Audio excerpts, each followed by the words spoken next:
अस्मद्गुरुभ्यो नमः। श्रीशैलेशदयापात्रं धीभक्त्यादिगुणार्णवं यतीन्द्रप्रवणं वन्दे रम्यजामातरं मुनिं लक्ष्मीनाथसमारम्भां नाथयामनमध्यमाम् अस्मदाचार्यपर्यन्तां वन्दे गुरुपरम्परां यो नित्यमच्युतपदाम्बुजयुग्मरुक्मव्यामोहतस्तरितराणि तृणाय मेने अस्मद्गुरोर्भगवतोऽस्य दैकसिन्धोः रामानुजस्य चरणौ शरणं प्रपद्ये। मातापिता युवतयस्तनया विभूतिः सर्वं यदेव नियमेन मदन्वयानाम् आद्यस्य नः कुलपतेर्बकुलाभिरामं श्रीमत्तदङ्घ्रियुगलं प्रणमामि मूर्ध्ना भूतं सरश्च महदाह्वयभट्टनाथ श्रीभक्तिसारकुलशेखरयोगिवाहान् भक्ताङ्घ्रिरेणुपरगालयतीन्द्रमिश्रान् श्रीमत्पराङ्कुशमुनिं प्रणतोऽस्मि नित्यं। नीलातुङ्गस्तनगिरितटी सुप्तमुद्बोध्य कृष्णं पारार्थ्यं स्वं श्रुतिशतशिरःसिद्धमध्यापयन्ति स्वच्छिष्टायां स्रजिनिगलितं याबलात्कृत्य भुङ्क्ते गोदा तस्यै नमैदमिदं भूय एवास्तु भूयः। अन्नवयल புதுவையாண்டாள் அரங்கற்கு பன்னு திருப்பாவை பல்பதியம் இன்னிசையால் பாடிக் கொடுத்தாள் நற்பாமாலை பூமாலை சூடிக் கொடுத்தாளைச் சொல்லு சூடிக் கொடுத்த சுடற்கொடியே தொல்பாவை பாடியருள வல்ல வல்வளையாய் நாடினி வேங்கடவர்க்கென்ன விதியென்ன விம்மாத்தம் நாங்கடவா வண்ணமே நல்கு. சூடிக் கொடுத்த நாச்சியார் திருவடிகளே சரணம்.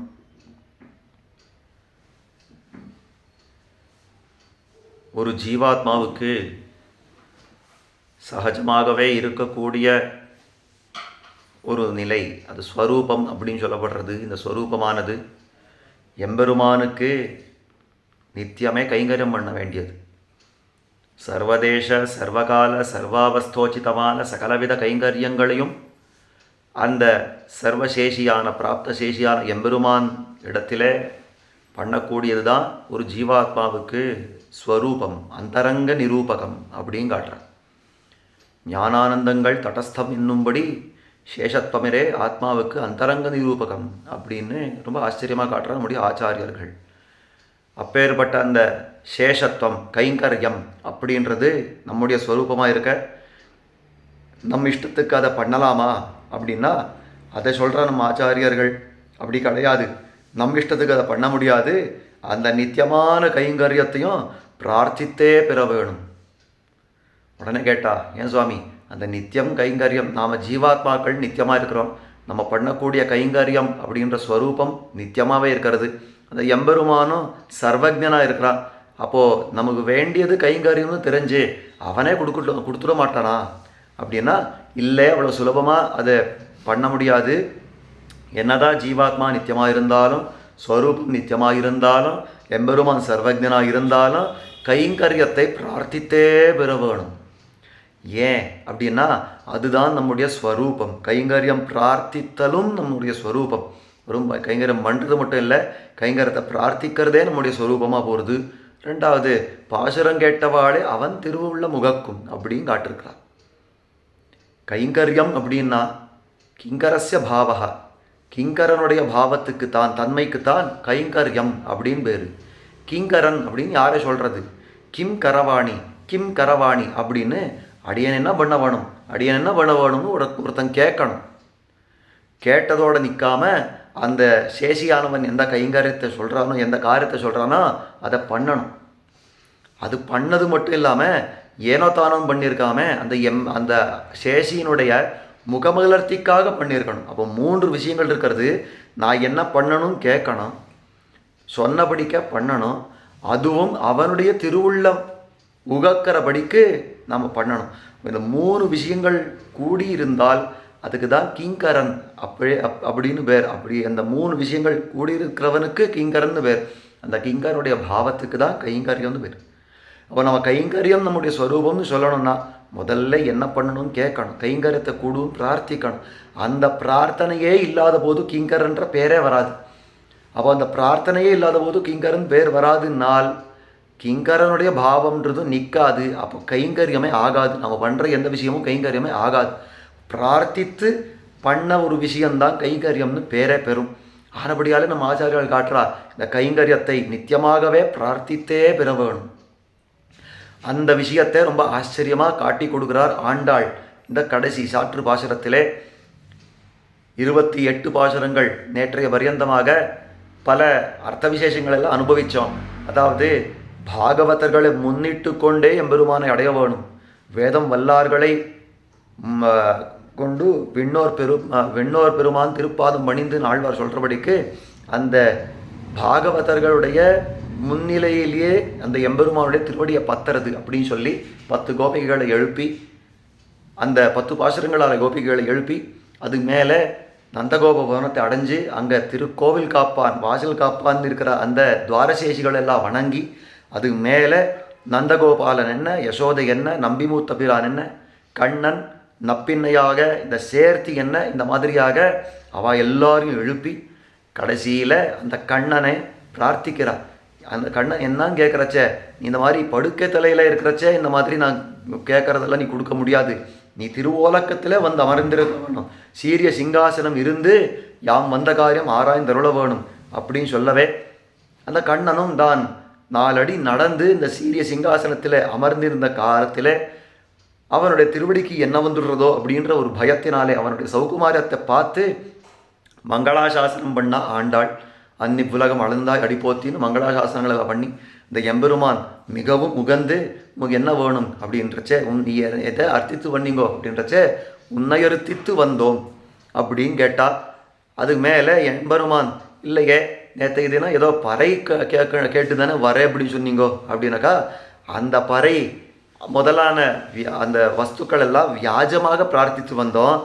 ஆமாதான், இந்த கோப விருத்தர்களெல்லாம் இருக்காளே இத்தனை நாள் நம்ம எல்லாம் உன்கிட்ட வந்து சேர்றதுக்கு விடவே இல்லை, ஆனால் இப்போது விட்டுருக்காளே ஆனபடியால் அவர்களுக்கு உபகார ஸ்மிருதி, அப்போ அவர்கள் பக்கத்தில் நமக்கு உபகார ஸ்மிருதி நடக்க வேண்டாமா, ஆனபடியாலே அவர்கள் பிரார்த்தித்த நோன்புக்கு வேண்டிய வஸ்துக்கள் தான் வேணும். பாஞ்சஜன்யம் போல செங்கங்கள் போய்பாடுடையனவே சால பெரும்பறையே பல்லாண்டு இசைப்பாரேன்னு இந்த விஷயங்கள் எல்லாம் நமக்கு வேணும் அப்படின்னு அதை பிரார்த்தித்தார்கள்.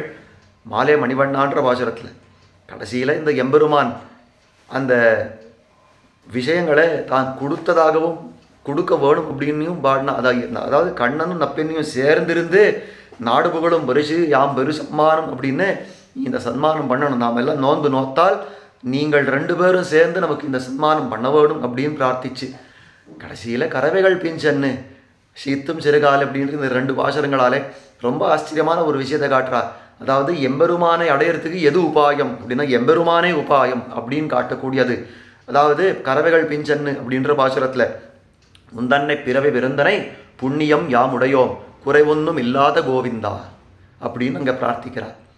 அப்பேற்பட்ட அந்த எம்பெருமானை உபாயமாக கொண்டால் நம்ம எதை பெறப்போகிறோம் அப்படின்றது தான் இன்றைய நாள் பாட்டிலே ஆண்டாள் அற்புதமாக காட்டி கொடுக்கிறாள். 2வது தடவை நம்முடைய ஆச்சாரியர் காட்டுறது திருப்பாவையாவது இப்பாட்டிரே அப்படின்னு காட்டுறது. அதாவது திருப்பாவையாவது இப்பாட்டின்னு 2 இடத்துல காட்டிருக்கிறா. எல்லை இளங்கிளி அப்படின்ற பாசுரத்தில் நானே தான் ஆயிடுகா அப்படின்றது ஒரு ஸ்ரீ வைஷ்ணவனுடைய லட்சணம் அப்படின்றதுக்காக திருப்பாவையுடைய சாரம் அந்த பாட்டுன்னு காட்டினார். அதே மாதிரி இந்த சித்தம் சிறுகாலேன்ற பாசுரத்தில் திருப்பாவையாவது இப்பாட்டு ஏன் அப்படின்னா ஒரு ஸ்ரீ வைஷ்ணவுடைய லட்சணத்தை சொல்ல வந்தது இந்த திவ்ய பிரபந்தம். முன்னாடி ஒரு இடத்துல சொன்னா, இந்த இடத்துல ஒரு தடவை சொல்கிறா. இந்த இடத்துல எம்பெருமானுக்கு பண்ணக்கூடிய கைங்கரியம் அதான் ரொம்ப ஆச்சரியமாக காட்டுறா. முன்னாடி அந்த கோபிகள் எல்லாம் எழுப்பினா, இப்போ கைங்கரத்தை பிரார்த்திக்க போகிறாளே ஆண்டாள், இது நியாயம்தானா? ஆழ்வார் எப்படி இருந்தான்னா அங்கே முதல்ல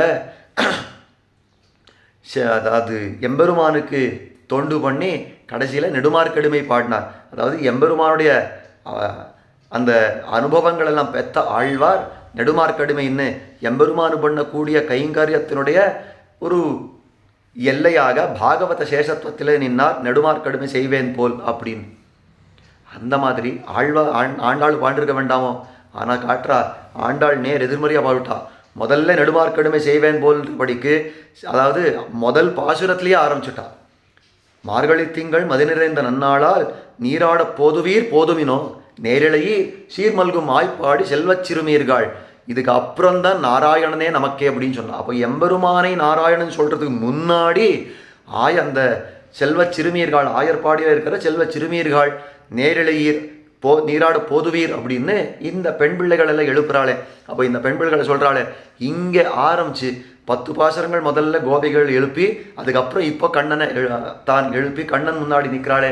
இதெல்லாம் பார்க்குறச்ச எப்படி இருக்குன்னா ஆழ்வார் பாடினத்துக்கு நேர் எதிர்மதையாக இருக்கிறது. முதல்ல பாகவதர்களை பத்துட்டா அதுக்கப்புறம் பெருமாள் கைங்கிறது போகிறா. இது ஒக்குமா அப்படின்னு கேள்வி. பாகவதர்களை அடைஞ்சு பெருமாள் கிட்ட போகிறது ஒக்குமா, பெருமாள் அடைஞ்சு அதனுடைய சேஷத்தை எல்லையான பாகவத சேஷத்தில் நிற்கிறது ஒக்குமா அப்படின்னா இதுதான் இன்னும் சிரேஷ்டம் அப்படின்னு காட்டுற. ஆண்டாள் நின்ற நிலை தான் இன்னும் சிரேஷ்டம். ஏன்னா பாகவதர்களுடைய கைங்கரியம் எப்போ பூர்த்தி ஆகும் அப்படின்னா எம்பெருமானுடைய கைங்கரியத்தில் பரியவசித்தால் தான் அது பூர்த்தி ஆகும்.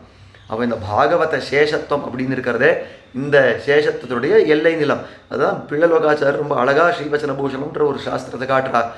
அதாவது பகவத் சேஷத்துவம், பாகவத சேஷத்துவம், ஆச்சாரிய சேஷத்துவம் இந்த 3 புள்ளிகள் வச்சால் பகவானுக்கு நாம் பண்ணக்கூடிய கைங்கரியம் என்னவா இருக்கும் அப்படின்னா பாகவதர்களுக்கு பண்ணுற தொண்டு.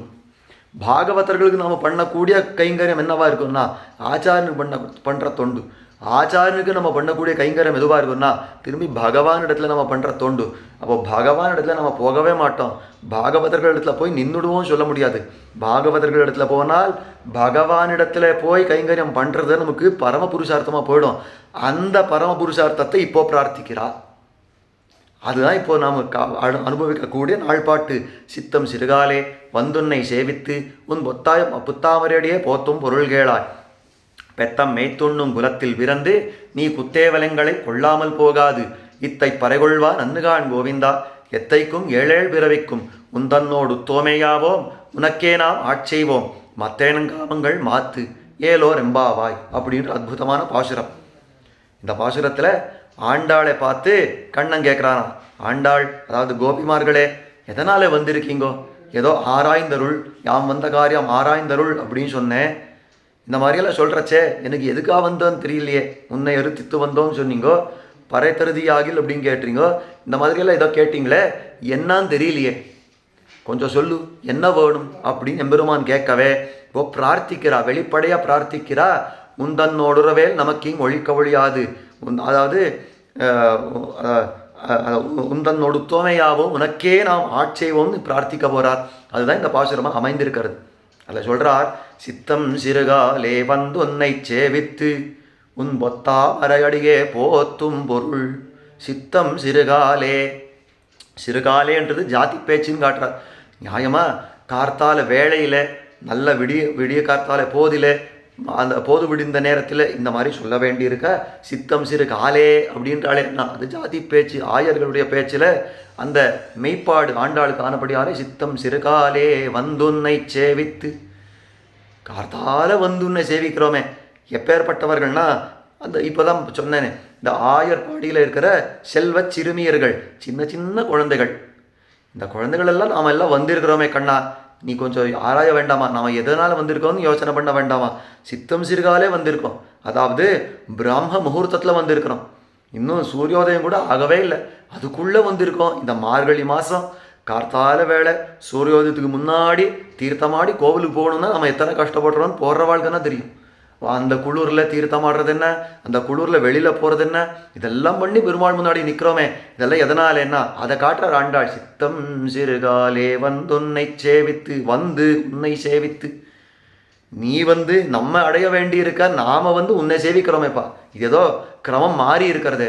நீன்னா நம்ம கிட்ட வந்து இருக்கணும்.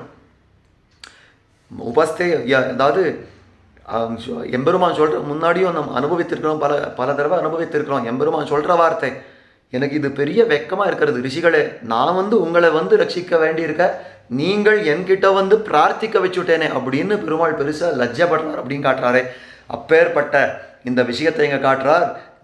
நீ வந்து நம்ம எல்லாம் வந்து அனுகிரகிச்சிருக்கணும். ஆனால் நாம் என்ன பண்ணோம்னா வந்து உன்னை சேவித்து, நாங்கள்லாம் வந்திருக்கோம், உன்னுடைய பவனத்துக்கு நாங்கள்லாம் வந்திருக்கோம், நீ வரவே இல்லையே. சித்தம் சிறுகாலே வந்து உன்னை சேவித்து உன் பொத்தாமரை அடியே போத்தும் பொருள்கேள்.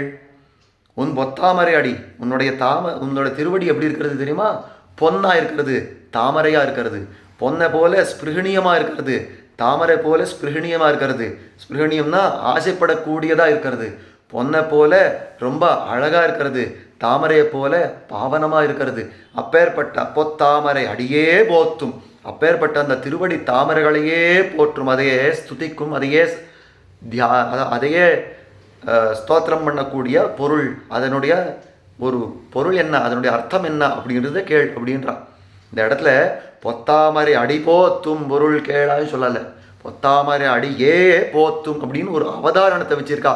எதனால வேடிக்கையாக சொல்கிறது உண்டு. பராசர பட்டர் நம்முடைய ஆண்டாளுக்கு ஏகார சீமாட்டி அப்படின்னு பேர் வச்சிருந்தாளாம். எதனால் என்ன, திருப்பாவை 30 பாட்டுலையும் ஏதோ ஒரு இடத்துல ஏ ஏ ஏ அப்படின்னு ஆரம்பிச்சுட்றான். சில பாசுரங்களில் 3 தடவை சொல்கிறா. நாராயணனே நமக்கே பரதருவான், அம்பரமே தண்ணீரே சோரே அறம் செய்யும் அப்படின்னு இந்த மாதிரி நிறைய இடங்களில் ஏவகாரம் போட்டு சொல்கிறாளே, அந்த மாதிரி ஒரு ஏவகாரம் உன் பொத்தாமரை அடியே போத்தும் பொருள் கேள். எதனாலே இந்த ஏவகாரம்னா, எம்பெருமானே நாங்கள் வந்திருக்கிறோமே உன்னுடைய தாமரை அடிய ஆசைப்பட்டு வந்திருக்கிறோமே ஒழிய இந்த பறை முதலான பிரயோஜனாந்தர பரர்களால் நாம் வரவில்லை. முன்னாடி கேட்டோமே இந்த மாலை மணிவண்ணா பாசுரத்தில் அதாவது பாஞ்சஜன்யம் இருக்கிறது, உன்னுடைய சங்கம் போல்வன சங்கங்கள் போய்ப்பால் உடையனவே சால பெரும்பறையே பல்லாண்டு இசைப்பாரே போல விளக்கே கொடியே விதானமே அப்படின்னு எல்லாம் கேட்டு வந்தோமே. இதெல்லாம் ஏதோ பிரயோஜனாந்தரம் நினைச்சுடாதே, உன்னுடைய தாமரை அடியே போத்தி வந்திருக்கிறோம், அதையே மங்களாசாசனம் பண்ணி வந்திருக்கிறோம். போத்துறதுன்னு என்ன அர்த்தம், போற்றின்னு என்ன அர்த்தம் அப்படின்னா மங்களாசாசனம். நாம எல்லாம் யார் தெரியுமா, பெரியாழ்வாருடைய பெண் பிள்ளைகள். அவள் பெரியாழ்வாருடைய பெண் பிள்ளைகளான நமக்கு என்னதான் சொத்தாக வந்திருக்கோம், மங்களாசாசனம் தான் வந்திருக்கோம். அன்றி உலகம் அளந்தாய் அடி போற்றி சென்றங்க தென்னிலங்கை செற்றாய் திரள் போத்தின்னு இந்த மங்களாசாசனம் பண்ணுறது தான் நமக்கு சகஜமாக வந்திருக்கோம். அந்த மங்களாசாசனம் தான் உன்னுடைய திருவடியில் பிரார்த்தித்து வந்திருக்கோம். உன் தாமரை பொற்றாமரடியே போத்தும் பொருள், இந்த பொருள் கேளாய் அப்படின்னு சொல்கிற இடத்துல ரொம்ப ஆச்சரியமாக வியாக்கியானம் பண்ணுறா. இந்த பொற்றாமரடியே போற்றும் பொருள் அப்படின்ற காலத்தில் கண்ணனை பார்க்குற இந்த கோபிகள், அந்த கண்ணன் என்ன பண்ணிட்டு இருக்கான்னா இந்த கோபிகள் பெண் பிள்ளைகளுடைய அழகையே பார்த்துட்டு மயங்கி போயிருக்கிறான். இந்த அழகை பார்த்து மயங்கி அந்நியபரனா போயிருக்கிறான் இந்த எம்பெருமான். இப்படி பண்ணலாமா சுவாமி, பெருமாளே இந்த மாதிரி பண்ணலாமா, ஸ்திரீகளுடைய அழகுல மயங்கலாமா அப்படின்னாக்கா சுவாபதேசம் அர்த்தம் அப்படின்னு ரொம்ப ஆச்சரியமாக காட்டுறா. எம்பெருமான் இந்த ஸ்திரீகளுடைய அழகுல மயங்கினா, இந்த ஸ்திரீ லோலனா இருக்கிறானே, இப்போ இந்த கண்ணன் ரொம்ப ஸ்திரீ லோலனா இருக்கிறானே, இதெல்லாம் ஒக்குமானா இல்லை, இந்த ஸ்திரீ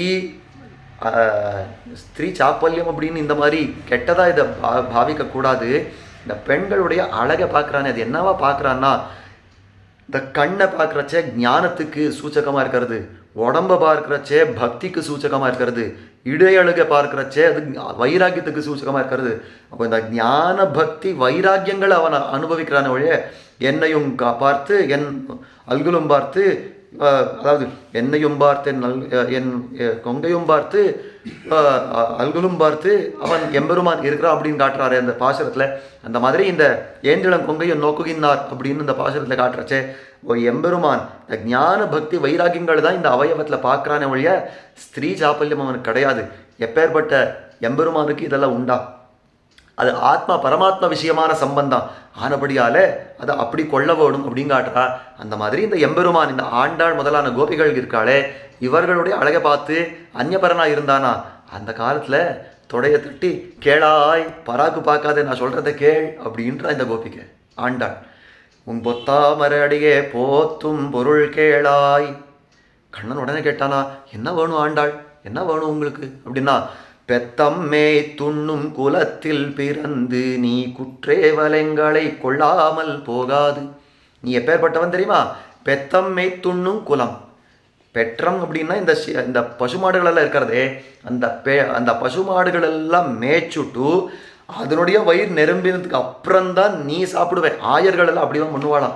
என்னன்னா பசுமாடுகளெல்லாம் மேய்க்க விட்டுடுவா, அதெல்லாம் நன்னா சாப்பிட்டு ஒரு இடத்துல நிழல்ல விசிராந்தமாக உட்காண்டிருக்கிற காலத்தில் பாடா நம்ம பசுக்கள் எல்லாம் சாப்பிட்டுடுத்து, இனிமேல் நான் நன்னா சாப்பிடலாம் அப்படின்னு அப்போதான் அவாய் எடுத்துப்பாளாம், சோறு எடுத்துப்பா. அந்த மாதிரி அந்த குலத்தில் பிறந்திருக்கிறிய கண்ணா, நம்முடைய ஆயர் குலத்தில் தோன்றும் அணிவிளக்கா நீ பிறந்திருக்கிறிய, அந்த மாதிரியா நீ பிறந்திருக்கிறச்சே பெத்தம்மை துண்ணும் குலத்தில் பிறந்து. இதை எதனால் சொல்கிறா, முக்கியமாக சொல்கிறா என்னக்கா வேற ஒன்றும் இல்லை, நாங்களெல்லாம் அந்த பசுமாடுகளை போல உன் பின்னாடி வந்திருக்கிறோம், நமக்கு உணவு கொடுத்து நீ உண்ண மாட்டியா, நமக்கு என்ன உணவு எனக்கா, உனக்கு பண்ணக்கூடிய குற்றேவல்னா அந்தரங்க கைங்கரியம் அப்படின்னு அர்த்தம். உனக்கு அந்தரங்கமாக கைங்கரியம் பண்ணுறது தான் நமக்கு உணவு. ஆழ்வார் சொல்கிறார், கண்ணா நான்முகனை படைத்தானே காரணா கரியாய் அடியேன் நான் உண்ணானாள் பசியாவதொன்னில்லை ஓவாதே நமோ நாரணாவென் எண்ணானாலும் இருக்கெசு சாபவேத நான் மலர் கொண்டு உனபாதம் நன்னானாள் அவை தத்தருமாகில் அன்னெனக்கவை பட்டினினாளே. எம்பெருமானே, இந்த ஏகாதசி வந்தது நான் சாப்பிடவில்லை, வேற ஏதோ ஒரு காரணம் நான் சாப்பிடவில்லை அப்படின்னு சொல்லி இந்த சாப்பிடாம உண்ணாத நாள் இதானா நம்ம பட்னியான்னா கிடையவே கிடையாது. உண்ணானாலும் நான் நன்னா உண்ட நாளாக இருக்கிறது. பின்ன நிஜமாவே எனக்கு பட்னி நாள் எது தெரியுமா? எம்பெருமானே நாரணா, உன் பாதம் நன்னானாள், உன்னுடைய திருவடியே நன்னானாள், உன்னுடைய திருவடியை நான் என்னைக்கு தொழவில்லையோ, உன் திருவாராதனம் என்னைக்கு பண்ணவில்லையோ, இருக்கெசு சாமவேத நான்மலர் கொண்டு உன்னை பாதம் நன்னானாள். இந்த வேதங்களெல்லாம் கொண்டு இந்த உனக்கு பண்ணக்கூடிய திருவாராதனங்கள் இருக்கிறதே, அது என்னைக்கு பண்ணவில்லையோ, உன்னை என்னைக்கு ஸ்துதிக்கவில்லையோ, அன்னைக்கு தான் எனக்கு உண்மையாக பட்டினி நாள் அப்படின்னு ஆழ்வார் காட்டுறாரு. அந்த மாதிரி இந்த ஆண்டாள் சொல்கிறா, நமக்கெல்லாம் எது உணவு தெரியுமா? அப்பா அப்படி சொல்லி வச்சிருக்கார், பெரிய ஆழ்வார் இந்த மாதிரி சொல்லி வச்சிருக்கார். மகள் நான் என்ன வேற என்ன சொல்ல முடியும்? அப்போது குற்றேவல் எங்களை கொள்ளாமல் போகாது. இந்த குற்றேவல் பண்ணுறது, இந்த அந்தரங்கமான கைங்கரம் தான் நமக்கு உணவு. அதை கொடுத்துட்டு நீ சாப்பிட மாட்டியா? நீ போகத்தை அனுபவிக்கிறிய, நமக்கு உணவு கொடுத்துட்டனா நீ போகத்தை அனுபவிக்கணும். பெற்றும் மே துண்ணும் குலத்தில் பிறந்து நீ குற்றேவலங்களை கொள்ளாமல் போகாது நிர்பந்திக்கிறா. நான் கட்டாயமாக பண்ணியே ஆகணும், இந்த கைங்கரத்தை பண்ணியே ஆகணும், நீ கொண்டே ஆகணும். யா பலாத்கிருத்திய புங்தேன்னு முதல்ல அந்த தனியன்ல பராசர பட்டர் இதுதான் அனுபவிக்கிறான். நீளா துங்க ஸ்தனகிரி தட்டி சுப்தமுத்போத்திய கிருஷ்ணம், அந்த நப்பின்னை பிராட்டியுடைய அணைப்பில் படுத்தின்னு இருக்கிற அந்த எம்பெருமான் கண்ணனை எழுப்பி உத்போத்திய கிருஷ்ணம் பாரார்த்தியம் ஸ்வம் ஸ்ருதிசதசிரசித்தம் அத்தியாபயந்தி. தன்னுடைய பாரார்த்தியம், அந்த ஜீவாத்மாவை இருக்கக்கூடிய பாரார்த்தியம், அந்த அனன்யார சேஷத்துவம் அப்படின்றத ஸ்ருதிசதசிரசித்தமாக இருக்கக்கூடிய, அதாவது பல பரசதமான இந்த ஸ்ருதிகளுக்குள்ள வேதங்களுக்குள்ள சொல்லப்பட்டிருக்கிற இந்த சேஷத்துவம் அந்தரங்க கைங்கரிய பிராப்தின்ற விஷயத்தை அத்தியாபயந்தி, அந்த ஆண்டாளை கண்ணனை உட்காத்தி பலாத்காரமாக அந்த எம்பெருமான உட்காத்தி அத்தியாபனம் பண்ணுறான். தியாபனம் பண்ணி அவனை சேஷியாக உட்காத்துறா. பலாத்கிருத்திய பூம்தே அப்படின்னு தன்னுடைய மாலையை சாத்தி அவனை அனுபவிக்கிறா அப்படின்னு காட்டுறாளே, இந்த விஷயத்தை கொண்டு தான் காட்டுறா.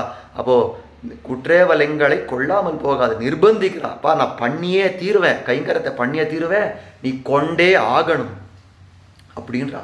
குற்றேவலங்களை கொள்ளாமல் போகாது.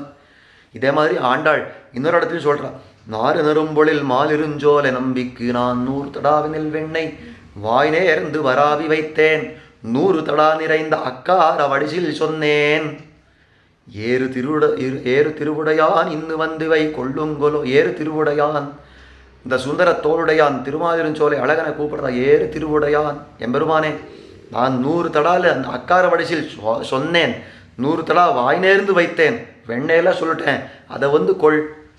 உடனே இந்த ஏறு திருவுடையான் சுந்தர தோளுடையான் இந்த சுந்தர பாகு எம்பெருமான் கேட்டானா, நான் கொண்டால் என்ன கேட்குறீர் அப்படின்னா, நீ கொண்டால் ஒரு தடாவுக்கு 100 தடா திரும்பி கொடுக்குறேன், நீ 1 தடா சக்கரை அக்கார வலிச்சு சாப்பிட்டியா அதுக்கு இன்னொரு 100 தடா கொடுக்குறேன். அந்த மாதிரி 1 100 1000 இன்னும் வந்து இத்தனை நீ இந்த வந்து எத்தனையும் அமுது செய்திடப்பெறல் நான் 1 100 1000 கொடுத்து பின்னும் ஆளும் செய்வன். அந்த கைங்கரத்தை நீ கொள்ளணும், நான் கொடுக்கணும். இதை மாற்றி, அதாவது கொடுத்து கொள்ளாதே, கொண்டதுக்கு கைக்கூலி கொடுக்க வேணும்னு ரொம்ப ஆச்சரியமாக காட்டுறா. நம்ம ஒன்று அவனுக்கு பண்ணி திரும்ப எனக்கு இதை கொடு, ததாமித்தே தேகிமே ததாமித்தேன்னு இந்த மாதிரி இல்லாமல் நம்ம எப்படி பண்ணணும் அப்படின்னாக்கா, எம்பெருமானே உனக்காகவே இதை பண்ணுறேன் அப்படின்னு இதை பண்ணுறது இருக்கிறதே நீ கொண்டே ஆகணும், குற்றேவலங்களை கொள்ளாமல் போகாது. இதை சொன்ன உடனே எம்பெருமான் கேட்டானா, பறைன்றது கொடுத்தாச்சு, அப்புறம் என்ன, நீங்கள் கேட்டது பறை, நான் கொடுத்தாச்சு பறை அப்படின்னா, அதான் சொல்கிறா, இற்றை பறை கொள்வா நன்று கான் கோவிந்தா கோவிந்தா. நான் என்ன கவாம் விந்தா, பசுமாடை மேய்க்கிறவனே. ஏன் சுவாமி இதை குத்தி காட்டணுமா? பசுமாடை மேய்க்கிறவனே குத்தி காட்டணுமான்னு, ஆமாம் குத்தி காட்டுற ஆண்டாள். பசுமாடு மேய்க்கிறவனே, அவ்வளோதானே உன் புத்தி. நான் சொல்கிற வார்த்தையில் எது யதார்த்தம் அப்படின்றத தெரியாமல், நான் என்னத்தை கேட்குறேன்றதை தெரியாமல், அந்த இங்கிதம் அப்படின்றது இல்லாமல், இந்த அந்த பதங்களுக்கு என்ன அர்த்தம்னு மேலெழுந்த வாரியா மட்டும் எடுத்துப்பியா? நாங்கள் தான் அப்படின்னு நினச்சோம். அறிவொன்றும் இல்லாத ஆய்க்குலம் நமக்கு தான் இந்த ஞானம் இவ்வளவு தான் இருக்கிறதுன்னு நினச்சோம். ஆனால் எம்பெருமானே, இந்த ஜாத்தியில் பிறந்தபடியால் உனக்கும் இப்படி தான் வந்துருத்தா அவதாரத்தில் மெய்ப்பாடான்னு கேட்குறா. கோவிந்தா இத்தை பறைக்கொள்வா நன்று. இந்த பறையை நம்ம கேட்ட வரலையேப்பா. இதெல்லாம் ஊராருக்கு நம்ம காட்டுற ஒரு வியாஜந்தான். இத்தை பறைகொள்வா நன்றுகான் கோவிந்தா. பின்ன என்னதான் கேட்டு வந்தீங்கன்னா, இப்போதான் பிரார்த்திக்கிறா, ரொம்ப ஆச்சரியமா பிரார்த்திக்கிறா. எற்றைக்கும் ஏழேழ் பிறவிக்கும் தன்னோடுற்றோமேயாவோம். எத்தனை ஜன்மங்கள் இருந்தாலும் எத்தனை பிறவிகள் வந்தாலும் எம்பெருமானே உன்னோட நாம் தாசர்களாக இருக்கணும். அந்த தாசிய பாவத்தோடு இருக்கணும். அதை மாத்திரம் நம்ம மறந்துடவே கூடாது. அந்த தாசியம்ன்ற ஞானம் நம்ம பக்கத்தில் இருந்துகிட்டே இருக்கணும். அந்த சம்பந்த ஞானம் நமக்கு இருக்கணும். தயவு செய்து அந்த சம்பந்த ஞானம் இல்லாத இடத்துல நம்ம பிறக்க வச்சுடாதேன்னு காட்டுறோம். கைங்கரத்தை பிரார்த்திக்கிற இடத்துல ஏன் சுவாமி தாசியத்தை பிரார்த்திக்கிறான்னா, இந்த தாச சம்பந்தம் இருந்தால்தான் கைங்கரத்தை பிரார்த்திக்கவே முடியும். அந்த விஷயத்தை காட்டுறா.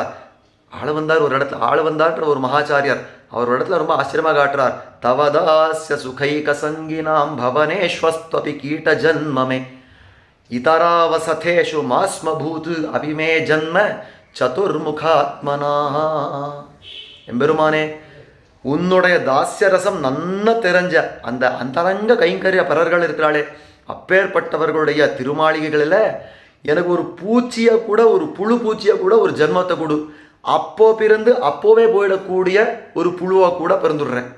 ஏன்னா அவர்களுடைய திருப்பவளத்துக்கு பட்ட அந்த தீர்த்தம் என் மேலே படும். அவர்கள் வாய்க்கு பழிச்ச ஜலம் என் மேலே படுற இடத்துல நான் பிறந்தாலும் போரும். எனக்கு அந்த ஜென்மம் நான் ரொம்ப உகக்கிறேனே ஒழிய, இந்த தாசிய ரசமே தெரியாத சதுர்முக பிரம்மாவை காத்தினாலும் எனக்கு வேண்டாம், அந்த ஜென்மாவே வேண்டாம் அப்படின்னு ரொம்ப ஆச்சரியமாக காட்டுறாரு.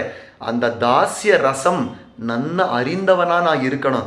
எப்பேற்பட்ட பிறவியாக இருந்தாலும் நான் அப்படி தான் இருக்கணும். உடனே ஒருத்தர் கேட்டா, சுவாமி சரணாகத்தினாலே இது கடைசி பிறவின்னு சொல்கிறாளே, இருந்தாலும் இந்த எற்றைக்கும் ஏழல் பிறவிக்கும் காட்டுறாளே, இது ஒக்குமானா? இல்லை, ஏழல் பிறவிக்கும் இனிமேல் ஜென்மம் வரப்போகுதுன்னு சொல்ல வரல. இப்படி ஜென்மாவை ஆசைப்பட்டு கூட நான் பெறுவேன். ஆனால் பெறக்கூடிய ஜென்மாக்கள் எதுவாக இருந்தாலும் இந்த தாசிய ரசம் மீறாமல் இருக்கணும், மாறாமல் இருக்கணும் அப்படின்னு காட்டக்கூடிய அற்புதமான பிரார்த்தனை. எத்தைக்கும் ஏழேழ் பிறவிக்கும் உந்தன்னோடு உற்றோமே யாவோம். இந்த சம்பந்தம் எப்பொழுதுமே இப்படியே சாஸ்வதமாக நிலை நிற்கணும். இந்த தாசிய சம்பந்தம் எப்பவுமே இருக்கும், அது அனாதியான சம்பந்தம். ஆனால் அந்த சம்பந்தம் நாம் அறிந்து இருக்கணும். அதை கேட்குறேன். உந்தன்னோடு உத்தோமே யாவோம். அதுக்கு சேர என்ன பண்ணுவீங்கன்னா, உனக்கே நாம் ஆட்செய்வோம், உனக்கே நாம் ஆட்செய்வோம். அது ரொம்ப ஆச்சரியமான ஒரு அவதாரணம். உனக்கே ஆட்செய்வோம் அப்படின்றது, உனக்கு நான் கைங்கரியம் பண்ணுறேன் அப்படின்ன உடனே இங்கே தான் பிராப்பிய நிஷ்கர்ஷை அப்படின்னு காட்டுறா.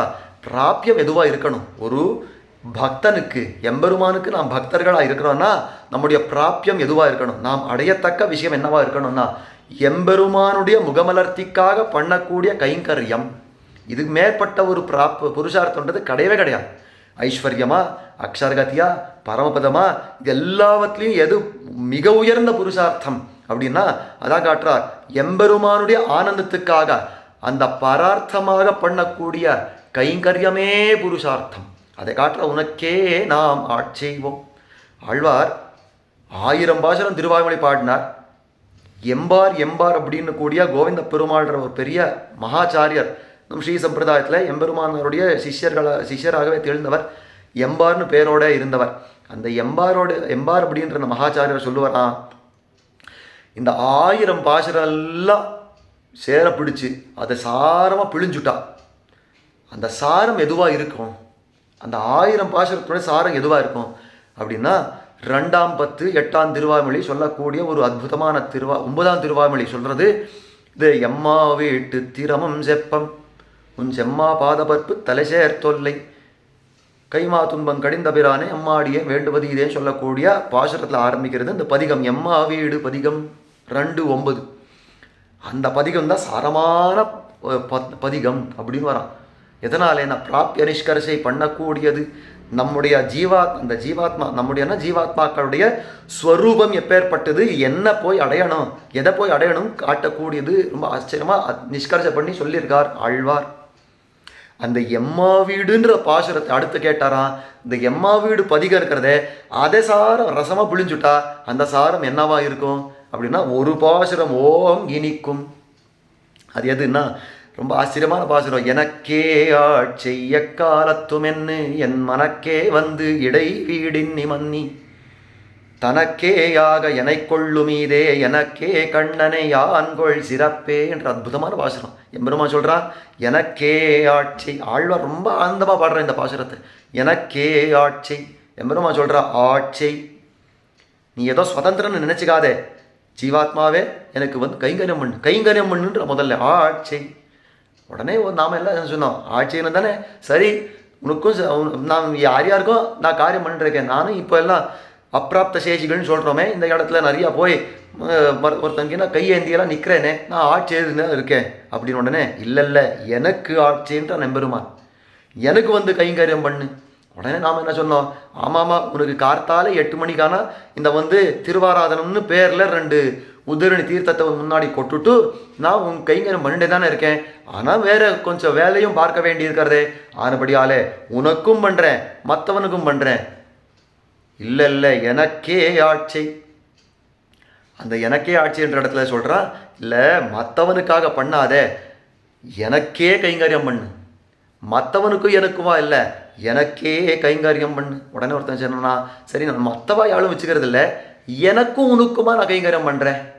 என்னுடைய ஆனந்தம் உனக்கு கைங்கரியம் பண்ணுறது நான் பண்ணிடுறேன், என்னுடைய ஆனந்தத்துக்காக நான் கைங்கரியம் பண்ணுறேன்னா அதுவும் கிடையாது. எனக்கே ஆட்சி, என்னுடைய ஆனந்தத்துக்காகவே எனக்கு கைங்கரியம் பண்ணு அப்படின்னு எம்பெருமான் சொல்கிறது தான் மிகப்பெரிய புருஷார்த்தம் அப்படின்னு காட்டுற. எனக்கே ஆட்சி எக்காலத்தும். எப்போ பண்ணணும் சுவாமின்னா எக்காலத்தும், எல்லா காலத்துலையும் பண்ணணும்.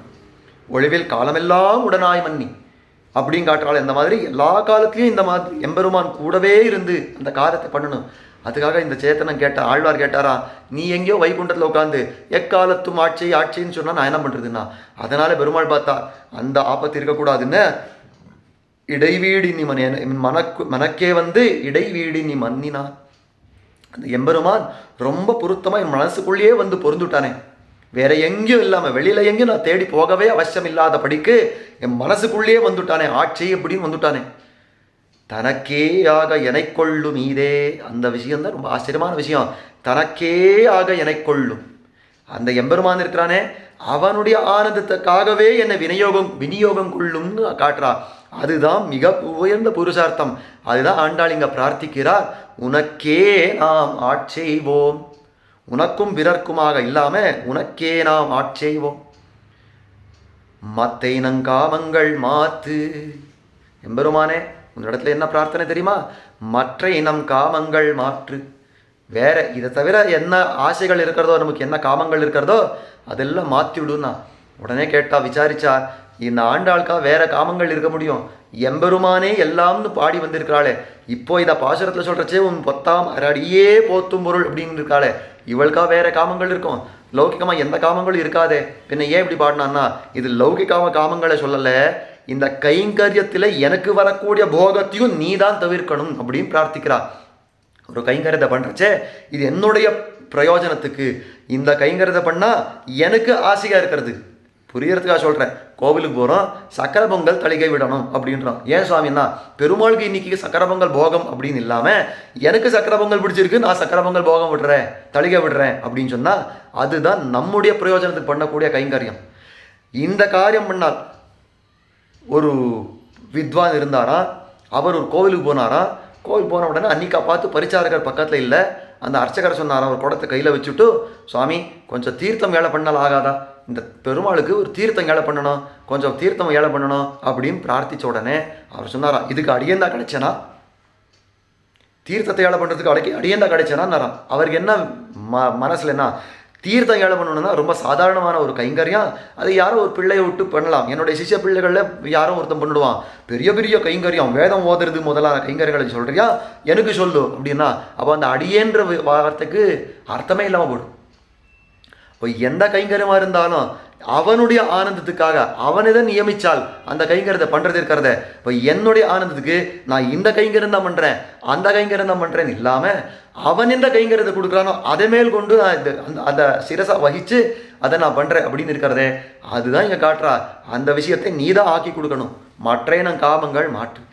ஏதோ ஒரு விஷயத்து ஏதோ ஒரு இடத்துல எனக்கு அதில் கைங்கரத்தில் போகம் வர்ற மாதிரி இருந்தால் அதையும் எம்பெருமானே நீயே தடுத்துடணும் அப்படின்னு காட்டுறா. மருந்தே நங்கள் போக மகிழ்ச்சிக்கு அப்படின்னு நித்தியசூரிகளே சொல்கிறா. அப்போ இந்த வைகுண்டத்திலே அந்த பாடுன்னா இங்கே நமக்கு என்ன பாடாக இருக்கும்?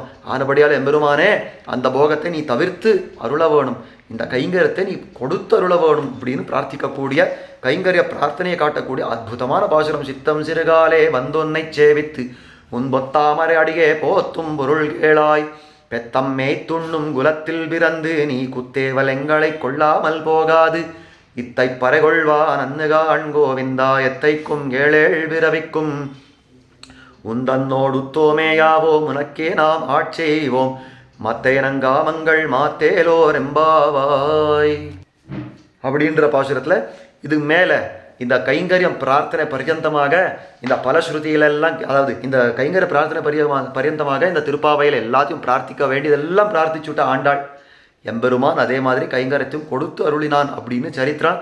இந்த திருப்பாவையான இந்த 30 பாசுரங்களை பாடினால் என்ன பலம்? ஆண்டாள் ஏதோ பாடிட்டு போயிட்டா, எப்படி பாடினா அதெல்லாம் விஷயங்கள் எல்லாம் எப்படி பாடினாலோ அந்த கைங்கரத்தை அவள் எப்படி கொண்டாலோ அதெல்லாம் பாடினா நமக்கு என்ன வரும் சுவாமி என்னக்கா? நமக்கு என்ன வரும் அப்படின்றது அடுத்த பாசுரத்தில் காட்ட போகிறாள். அது நாளை இது அனுபவிக்க பிரார்த்தம். திருவாடி பூரத்தில் சகத்துதித்தாள் வாழியே, திருப்பாவை 30 செப்பினாள் வாழியே, பெரியாழ்வார் பெத்தெடுத்த பெண்பிள்ள வாழியே, பெரும்பூதூர் மாமுனிக்கு பின்னான் ஆழ்வாழியே, 143 உரைத்தாள் வாழியே, உயர அரங்கற்கே கண்ணி உகந்தளித்தாள் வாழியே, மறுவாரும் திருமல்லி வளநாடி வாழியே, வன்புதுவை நகர்கோதை மலர்பதங்கள் வாழியே. ஸ்ரீமதே சௌமியஜா மாத்ரு முனீந்திராய மகாத்மனே ஸ்ரீரங்கவாசினே பூயான் நித்யஸ்ரீர் நித்யமங்கலம்.